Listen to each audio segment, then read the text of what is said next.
Hello and welcome everybody to the latest edition of the Jam and Cheese Show. Cheese, tough loss after the Storm, but we'll get to that in a moment. Byram celebrated 100th guest. You were one of those guests as well.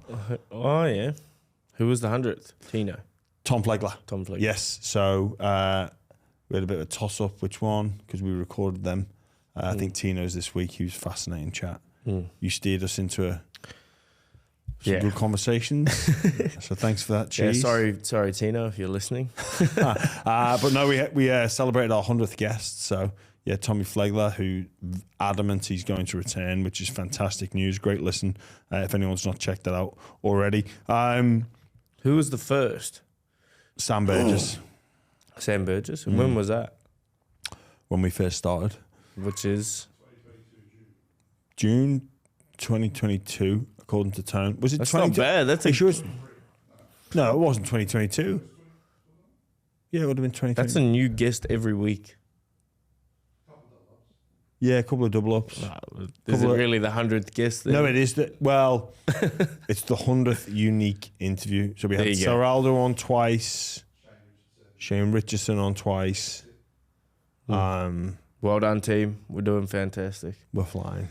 We're going well. So thank you to our listeners again for being part of the journey. But Cheese, the Roosters, tough game down in Melbourne. You were into it, mate. You were going looking for some action, mate. Yeah, I wasn't looking for some action, but some action you found some. Some action came my way, so I had to fight back. But they got the last laugh at the end of the day, and yeah, it was a tough game. I think they really punched us in the face early. Their ruck speed was quick.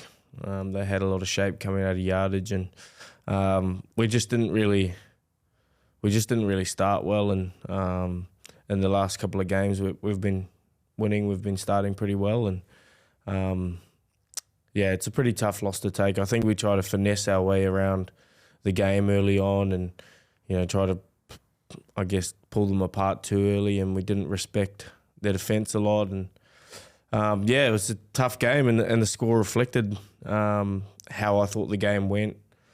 2 sin bins doesn't help either. They had one, but when we started getting a roll on when they had theirs off, we ended up getting one. So, she was a tough old game, but credit to the Storm. Yeah, it's always going to be tough to go to Melbourne and get the victory. But the Roosters got a really poor record against the Storm and Penrith over the last 4 years. Is there any thought inside the camp that you might need to just tweak how you play in order to beat the Storm and beat the Penrith Panthers? Because I think to win a title, you're definitely going to have to beat one of those two and possibly both, the way things are shaping up. Yeah, well, I thought over the camp we had a breakthrough on how we wanted to play, and we went out there and did exactly the opposite. Sometimes you have a plan, and we just didn't execute the plan. We missed the mark completely. So that's not how we wanted to play against them, and we wanted to, I guess, go tit for tat with them. Like a grind style. Try to grind them out, but we ended up just losing too much ball, and they made some easy meters, easy line breaks. I think they had 3 line breaks in the first 10 minutes, something like that. It was stupid. And we're just not going to beat either of those teams. And we know that, though. We recognise that we're not going to beat Penrith or Melbourne if we play that sort of style of footy, and we lacked a bit of patience. So it's definitely something we're talking about. We've got reviews today, and I'm sure there will be a conversation had around that. Yeah. Quickly, I know Origin was 5 days ago. What were your thoughts on that game, and how are the lads that have come away from it? That game was amazing. It's probably the best game I've watched in a long, long time on the Origin stage. But I was unlucky for Queensland. I mean, I was supporting them, but I in the back of my mind, I always thought New South Wales were going to win, and they ended up doing that. I was super proud of Gussie for getting, Wally Lewis medal. The turnaround he's had, We could probably stop talking about the comeback he's made, but it's been amazing. And I texted him after the game, and the first thought was like, he's just that keen to play Melbourne. And I was like, mate, you're not well in the head at the moment. Like, you'd surely just have a rest. But what did you think of the game? Oh, I loved it. It was a great contest. Oh, the start was hectic. Paddy Carrigan to go 80 minutes in that game is just an unbelievable effort. Yeah, the intensity of the collision just didn't dial down. Like, normally that period lasts for 10 minutes and then players get that. We love when the ref lets the boys get held down for a little bit longer. Queensland were taking the absolute mickey out of the ruck there. Yeah, it was a great game. Had some big moments from players like Cherry Evans' ankle tap in the first minute. Mitchell Moses' chase back was incredible. And then just Tommy did, and like, he stopped the game from being 24-6. Yeah, like the amount of effort areas that he executed, like try saver. He probably had like 3 try savers. Then when he was with the ball, he looked dangerous. It just didn't look like they were gonna score when they got into the thing. The attack looked a bit clunky. Yeah, you know what? I know most NRL fans are happy it's over and we can look forward to the run into the playoffs. But I would love to see an Origin 4. I'd like to know a couple of things. Billy Slater's makeup of the bench, like what he'd do there. Would he stick with KP? Would he back that decision and say, even though we didn't get the desired outcome, it was still a correct decision? Whether he'd have whether he'd go with that thought, or whether he'd change it up and bring in David Fafita and maybe not change the starting front row. I'd love to see what he'd do there. And then New South Wales, I'd love to see what Madge Maguire would do, whether or not he'd pick Nathan Cleary, like where he finds a spot for him. But we'll have to wait another year. But Origin was a fantastic series. Great to see New South Wales go up and invade the castle of Queensland, get the victory, come away with the series. But 18 years or something. It's been a long time. I think 2005. Jesus. Which I actually spoke to my mate. I was playing Fortnite with him. And he done the opposed against Queensland and New South Wales. And he said that New South Wales were daylights ahead of Queensland's opposed, like their training. And then he said he thought he was going to make NRL until he did those opposed trainings. He said, he's just like, I'm so far away from these guys that I think I'm just going to stay in reserve grade for the rest of my life. And that's okay. Still love you. Well, you know what? You can watch a game of NRL on the TV and think, I could do that. And you know what made me think about that is some of the goal kicking that's been going on. So, was it Tamari Martin that missed the goal for... Chanel Tavita Harris. Oh, sorry. Harris Tavita that missed the conversion for the Warriors. And look... Oh, it is Harris Tavita. I said Tavita Harris. He probably should have got it. Look, probably should have got it. He definitely should have got it. But there's so many fans at home that be like, I could have kicked that. Yeah. And you know what? You take your ball and your little kicking tee over to the park. Go, yeah, I could. But when the pressure's on, it's different. You know what he tried to do? He tried to finesse it over. He didn't follow through. He wanted to just little stab at it, and it just... Mate, how bad do you feel? If you just kick that as hard as you can, it probably goes over. Mate, how bad did you feel for him? It's like, I'd hate to say it, but like that's like ruined their chance though. Well, mate, it was already a mammoth task, and now it's... Well, they actually won that game 4-3. Yeah, that's as if there's not a more Canberra thing said to win a game when you've scored less tries. Yeah, I mean... You got to feel for the Warriors and Harris Tavita to be in that moment, but it's the pressure. And I thought, is it his first couple of goal kicks? It's not. He's actually kicked, I think maybe over 50 goals in NRL. Like, it's not his first. There's one he'll remember forever. That one. You just want the world to swallow you up. But in terms of that, it's funny. Like, I always think, I could make it at that sport. Like, I wonder how I'd go if I'd like playing in the Premier League. Fucking absolute no chance. No. Absolutely no chance. No. Oh, how would they go at Wimbledon? Soccer's one sport I look at and go, fuck. My brain to my feet ratio, like the connection there is not well. Or the Tour de France, you're like, Yeah. I could tough that out. do a stage. And if it did one stage, just get a massage, it'd be sweet How the next far day. is it? 3,000 k's? Mate, it's insane. They reckon it's the most difficult sporting event. I mean, well, it's one of them. Rugby league, toughest game on the planet. But then you look at NFL players, you look at UFC, and you Tour de France. All right, you're not getting that contact, but I don't know if there's a greater endurance race. Oh, it'd be terrible to do. Like I don't see the fun in it whatsoever. But I reckon there's a few Sunday bike riders out there like bit of training, I hit 40 k's today. Bit of EPO, you know. That'd be sweet. If I got on the EPO, I'd make it.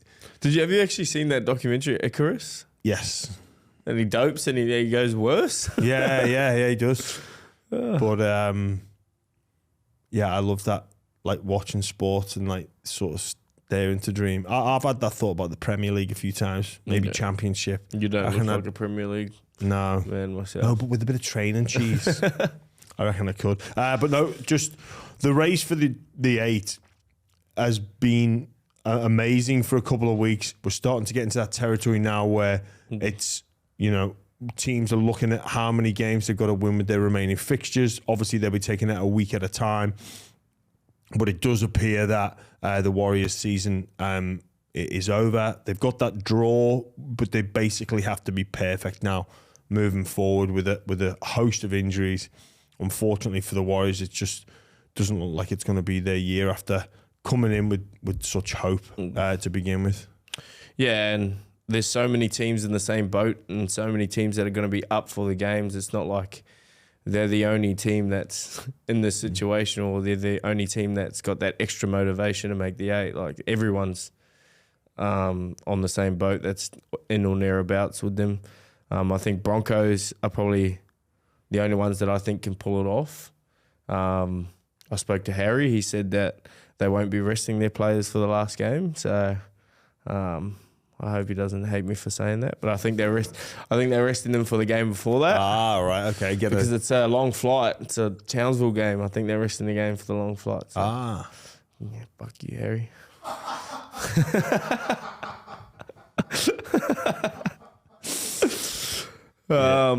Yeah, but I think the Broncos they can pull it off, and we'll get into their game, I guess. Yeah, just on the Warriors, like they're not that far away. Like the game against Canberra, they scored more tries. The game against the Bulldogs, like they probably would look back and go, should have won that. The game against the Storm, where Coates scored that ridiculous try, like that's a game, and they're just 3 off the top of my head. That they would have looked at that would have put them in a much better position, and I think maybe in the 8 if they'd have won those games. But it's fine margins at times. On fine margins, the Cowboys took down the Dogs in a very close game. It was great defense from the Bulldogs again. Just the amount of trust that they've got, but they face a tough game against the Broncos. They're fighting to stay in the 8. The Cowboys now look like they're going to challenge you guys for potentially a spot in the top 4. What did you make of that game? Yeah, I thought it was a really good game, a good game to watch. I found that when they took the Dogs taking the 2, when they were up by 2, was a weird situation because the Cowboys then got a good defensive set on, then they got good field position and Tommy did and special to set up the try at the end. But yeah, the Dogs are just continually impressing me with their defense and just their connection on that team. You can see everyone just loves each other, loves playing for each other. So I've got them in the 8 for 100%.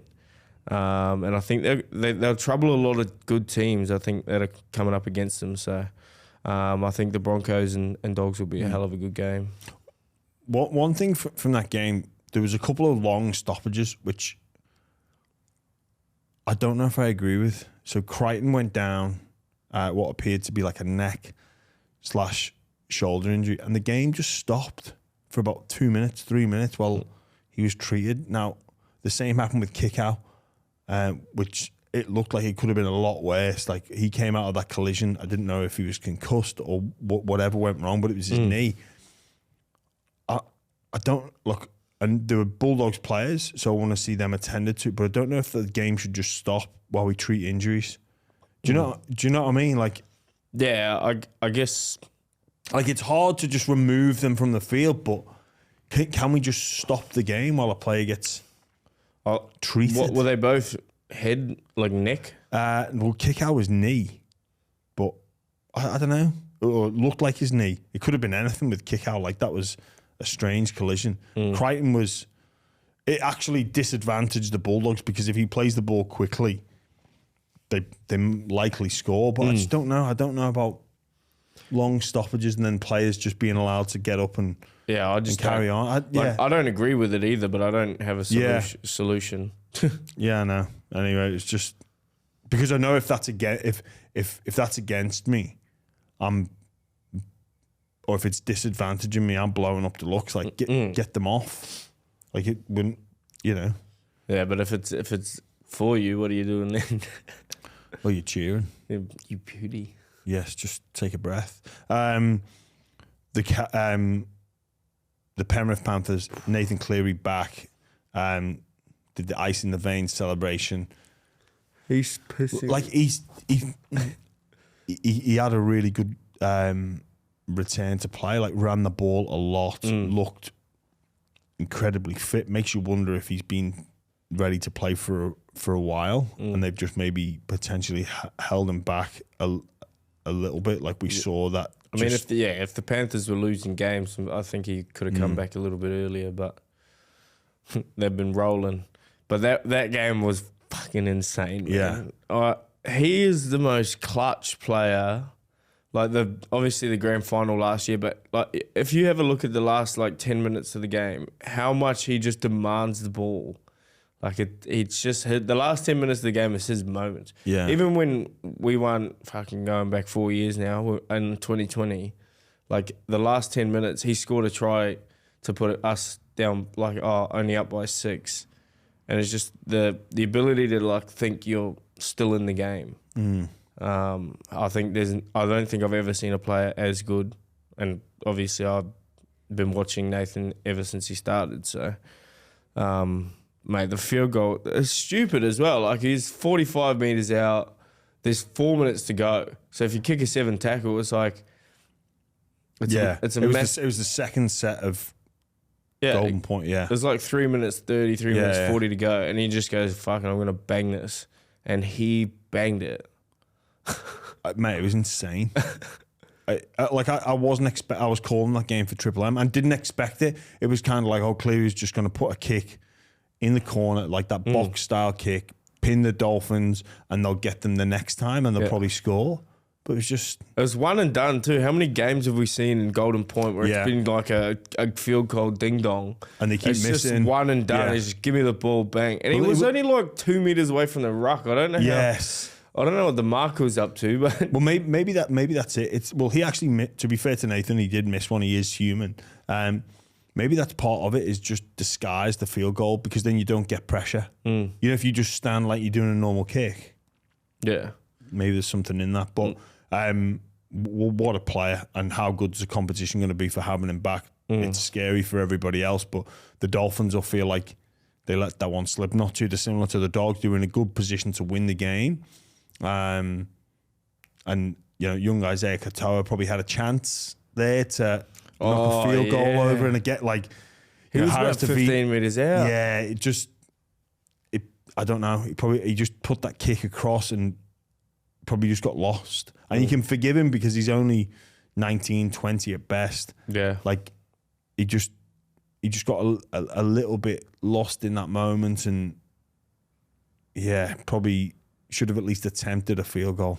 Because there was only seconds left. There was a minute. 90 seconds. Yeah. So Penrith may have got the ball back, and with Cleary in the team, you just never know, or you'd never write Penrith off. See, that's the thing. The mentality difference with Cleary, it's not oh, if they get the ball back in 7 tackles, I'm going to nail this. Yeah. But I think Qatar just... He had a bloody good game. He did have a good... He's a really good player, mate. But it was unfortunate for all him. the Queenslanders bloody played well. Tommy Dearden, Reece Walsh, Hammersyke destroyed Penrith left edge. Mate, he was... So, we did an Origin review with Ryan Girdler, Wally Lewis, and sort of a bit of the debate around Queensland fullback, who it should be. Gerd's made a case for the Hammer that he reckons he's their best fullback, but it might not be the best for the balance of the team. Yeah, well, like it's hard because he was good in centre as well. Yeah, he was. But if Queensland had like better, not better centres, but like centres that you couldn't remove. Do you reckon, like, if they've got, say, GI, or you'd probably say GI fullback, wouldn't you? That's a silly example. Maybe Hodges and Will Chambers. Yeah. Right, they were playing in the centres. You have to pick a fullback. You might pick Hammer. You might. I don't think Billy will. Okay, well, he didn't. No, but imagine, Chambers and Hodges are there, and you've got to pick one of Walsh, Ponga, and the Hammer. Yeah, I'd still go Walsh. Would you? Yeah. Although he looked fine in the game just gone. He was bloody every tackle he saw in the bloody Origin. But I don't know. Like, obviously, it's great that we've got this competition for spaces, but there's something about the Hammer that you just go, like, he just makes everything look so much easier than it is. Like, he made every play just. Mind you, so does Reece Walsh, so does KP. Yeah, like, it's hard to separate them. Yeah, but Reece Walsh is like, he's all go, and Hammer's just like silk. You know what I mean? He's like, I reckon Reece Walsh is Nadal, and Hammer is Federer. Well, Reece Walsh looks like he's really trying. Like, when he accelerates, he looks like he's determined, where the Hammer looks a bit more relaxed. Jeez, he was fatigued at the end there. Hammer, he could have run that length in the Origin. But, Panthers keep on climbing. They've made a real statement when they get their Origin boys back. It's a scary proposition from any team. But the Dolphins continue in that battle for the 8. Another team that's in the battle that we spoke about, Reece Walsh. The Broncos finally get their win against the Knights. I think it might be a time to put a line through the Knights as well. Unfortunately for them, I think it's getting to that point now where you really where losing games is bad, but losing games against teams that are in the battle for the 8, hurt you. It's almost like a double loss because I looked at Canberra and the Warriors. Like, both of those two are out the 8, and they're looking. So for them to both play finals, 2 teams need to fall out. So you both can't get in there. Same with the Knights and the Broncos. Like, they're both trying to get above teams in the 8 currently. So for me, this is a heavy loss for the Knights. And I know they went on that run last year, and they're still a chance. Does lightning strike twice though? But I think they, respectfully, I think they're not going to make it. Yeah, they're on 8 wins still. So like, what do they need then? 13. They need 13. How many more games? 5. They need 5 wins from, I believe, 6 games from memory. Yeah. They've had all their buys. Yeah, they've got 6 games to go. They've got the bye this week. I don't look at the points. That's by the bye. Pardon the pun. No, I just mean because of the games they've got to play. So they've got 6 games to go. And then if they need to get to 13 wins, then that means they need to win 5. So they're in they're in that kind of thought. Almost need to be perfect. Yeah. So we've got 6 games left as well. But the Broncos, they're big name players needed to back up. They did. They answered the call. Adam Reynolds is back, who looked amazing. Talk about 2 teams who were desperate to win but couldn't afford to lose. The opening exchanges of that game, it looked like some nervous individuals out there. Like, the game was on edge between the Knights and the Broncos. I thought that they were both teams that they were almost playing not to lose, and then the shackles came off the Broncos a little bit, and they slipped a few gears and took a grip of the game. But it could have been a different story when Kai Pearce-Paul went through and threw a forward pass on. Well, he massively forward pass, and if Bradman Best doesn't have to chase so hard on Reece Walsh, maybe it's a different story. But the Broncos, with Adam Reynolds at the helm, look like they're going to be a force to be reckoned with again. Yeah, for sure. I mean, they just look like a different side with Reynolds in the team. And I think Reynolds, what he does, like he provides so much off the ball. Like, you can see that when I was watching the game, you could see that they were in shape a lot more.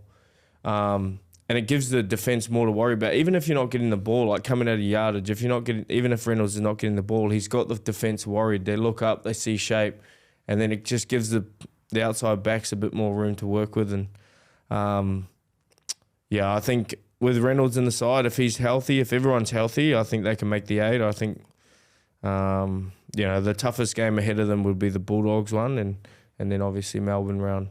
Well, the Bulldogs. In and amongst the mix, they play the Cowboys away. They've also got the Dolphins, which, the new rivalry, they'd love nothing more to knock the Broncos out the 8 or deny them a chance to play finals and then cement their spot. And then, like you say, the Storm round 27. So there's still a fair bit to be done, but they look a different team. And I think the game against the Knights, the fact that Carrigan backed up, Walsh backed up, he came off at half-time and he said, I feel like I've just played in Origin on a Wednesday. So he was clearly busted. And Reynolds, who played but doesn't look 100%, for me, that was an all-in push by Kevy Walters and the Broncos to say, we're back. Like, we're coming back. We're not... Well, you saw glimpses of what they produced last year in that game. They look bloody fast. And that's the Broncos we came to know last year. And Reece Walsh was... Did you watch that game? Yeah. Reece Walsh was on fucking fire. You know when people say he needs to be protected, and I get that, but also when you're coaching against him or playing against him, you need to stop him. And you need a specific plan with a lot of detail around, okay, if he runs that sweep, I don't know why teams are allowing him. Yeah. Because for me, your better option is to fly up, close his space down. Like Suwali. Like Suwali, but not him high, when he just put him under pressure, because his best play is his run. Yeah. His second best play is his pass.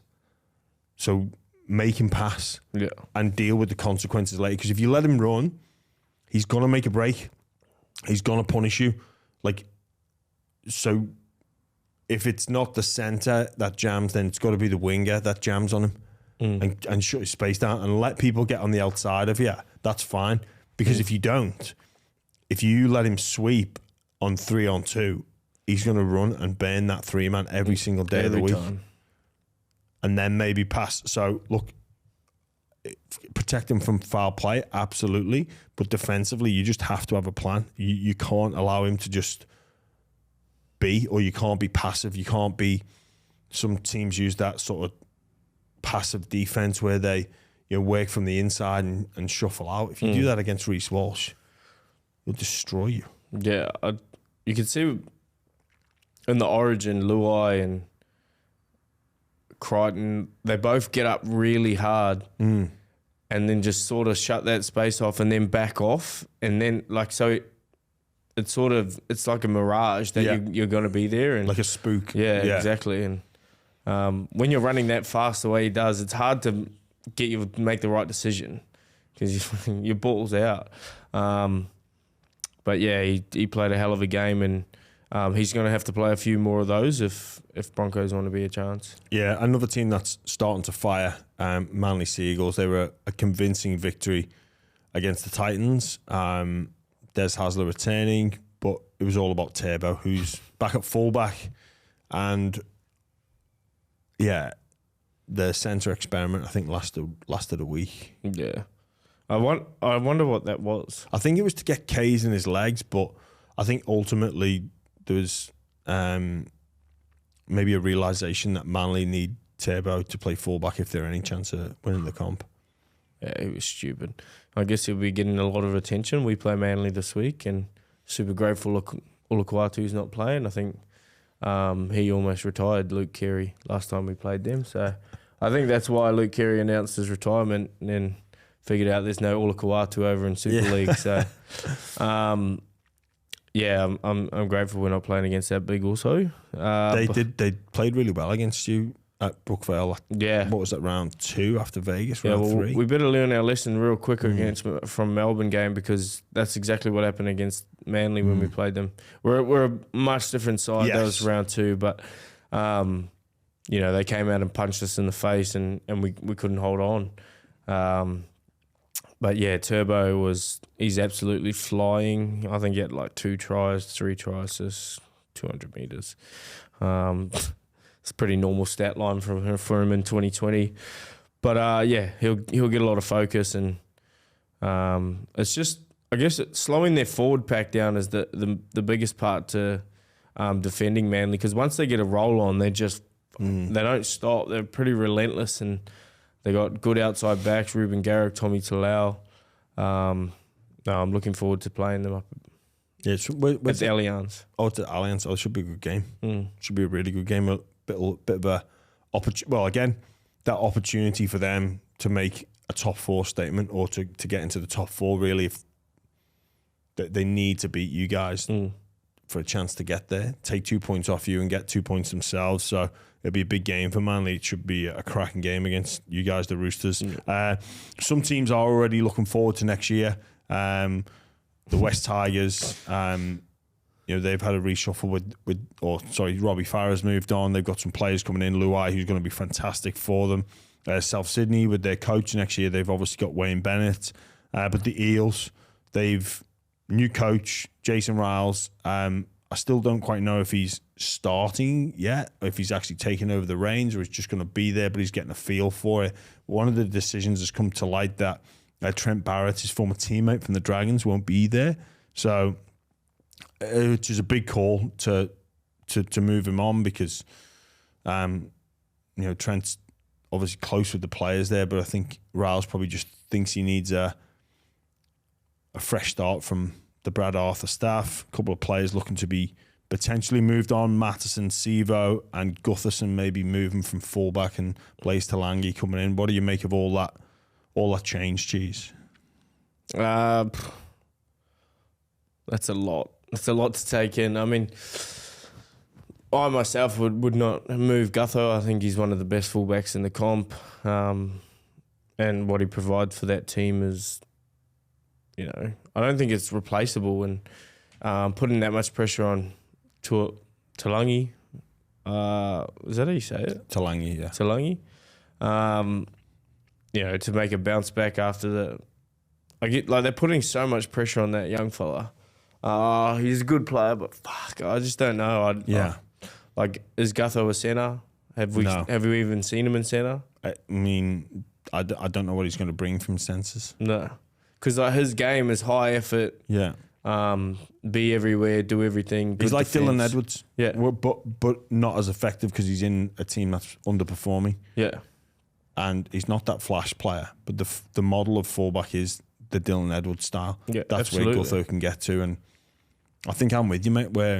And I think you're right about Riles as well. I think he's there, but he just doesn't want to put the title on it, because they get the wooden spoon. Yeah, maybe. You're the head coach, they got the wooden spoon. I think it's a smart move, him getting involved from now. Well, he wasn't at Melbourne. I went and seen everyone. He wasn't there.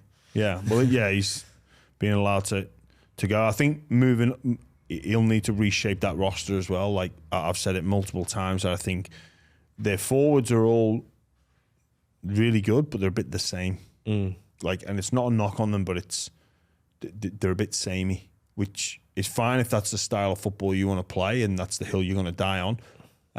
But it's not wasteful. So I think they need to change things up a little bit with their forwards. Obviously, Lomax coming in next year will add a lot in attack with Mitch that combination of Moses and Lomax. But there is, I guess, on paper, a lot to like when you think of that that spine that could involve Gutherson, Brown, Moses. There's really there should be some things to get excited about there. I think Brendan Hands maybe at 9, he's still in development, but there's some things that you can implement and start to like, but it's a big job for Jason Miles, a big summer ahead, because it's one of them as well, Cheese. What it's like, do the summer of pre-season. Fucking hell. All these moves with this Riles, I've never seen the game like it. So fit, so fresh. We're fit, we're fresh, full of ideas. Every Dragons player this year. We're just, when they win the comp and then play that first trial game, like, oh shit, hang on. A little bit different, so I guess we'll see. Be interesting to see what he takes from clubs. Like, he's been at Melbourne, he's been at Sydney, Roosters, he's been here, I should say. Like, what principles is he going to take? Is he? Because it's different at each club, right? They're different. Like, I know the Roosters and the Melbourne defensive principles are a little bit different. Like, there's still 3-man tackle and all that, but there's just certain things that are different about it. Like, Melbourne are heavily inside shoulder respecting teams, and Roosters is not so much. There's a whole different aspect of protecting your inside shoulder when you're at the Roosters. So, I wonder what one he takes. But even knowing the personalities that he's got and the capabilities of the players, at the Roosters and the Melbourne Storm, you're dealing with the very top end and clubs that that have been challenging for titles, where this team at Parramatta's on a rebuild, so it's different. I don't know if you can take what you have at the Roosters or the Melbourne Storm and give it to a team that needs build. You've got to put those building blocks in place that maybe or maybe not Jason Riles was a part of. I don't know, because I don't think you can just cookie cutter Roosters or cookie cutter Melbourne's approach and go, here you go. I think that's why a lot of I think Melbourne's approach though is like what a building team is. If you ever look at their forward pack this week, like Josh King, Trent Learo, Sean Blaw, Ali Katoa, they were all people that would come from teams that were trying to build. And I feel like they just have that on rinse and repeat. Yeah,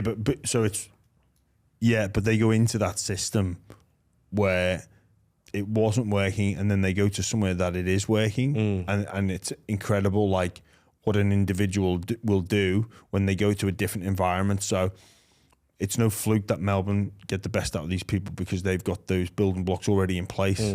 But it's almost like Riles will be starting again, and you got some players that maybe are thinking back to the team that they were. Well, we were in the grand final 2 years ago. We're pretty good. We know how to play. Well, I did tell you that new rule change would be bad for Para. Which new rule change? The downtown one. You did, yeah. Back at them, you're right, and it's a small thing that makes a difference. But you got to find a way to overcome that. So it's going to be interesting how Riles takes the knowledge and learnings from both of those clubs and what he needs to do at a club that is currently sitting bottom of the ladder, because it is very different. I don't think you can say this is what we did at Melbourne, and also fucking people don't want to hear that because they're very all footballers, all athletes are quite if that's what they did there, we're Para. So it's about creating their own identity. That's when you need to look and go, we're 16th. Yeah. They're first. Anyway, Cheese, we've had some great questions from listeners as of late, so let's get stuck into those. All right, we got the first question here from Jackson_Ryan96. Cheese, did you find that mate you were waiting for? Cheers. It's not going to go away, that, is it? Shut up. Yeah, shut up, Jackson. from Richie Tory. Cheese, what were you thinking going hit after hit on Kamikamitha? I probably stuffed up the spelling. You did, Richie Tory. But what were you thinking? Like, there's... Well, I don't know why I was making that tackle, to be fair. The first one, like, I felt like he was going to try and get outside me, so I rushed to close that gap. And, man, I'll be honest, I lost that first one really bad. It hurt so much. I remember on the ground, and then I got up, and he's just going, 1-0, my brother, 1-0, my brother. Oh, really? 1-0, my brother. Fuck you. Yeah. I thought, Then I got smacked by Ali Katoa. how are you feeling today? I should have asked you how the body is. All good. My neck's sore. Like, he hit me right on the, like, trap. Yeah. Like, neck. And it was like one of those ones I was like, I've got to get up. Yes. I've got to get up. Do not show your hurt. Yeah. Ever. It was good to see a bit of battle like that. Mm. And mate, I was still like, I didn't really know it was nearly the last, and I was still like recovering my neck from it.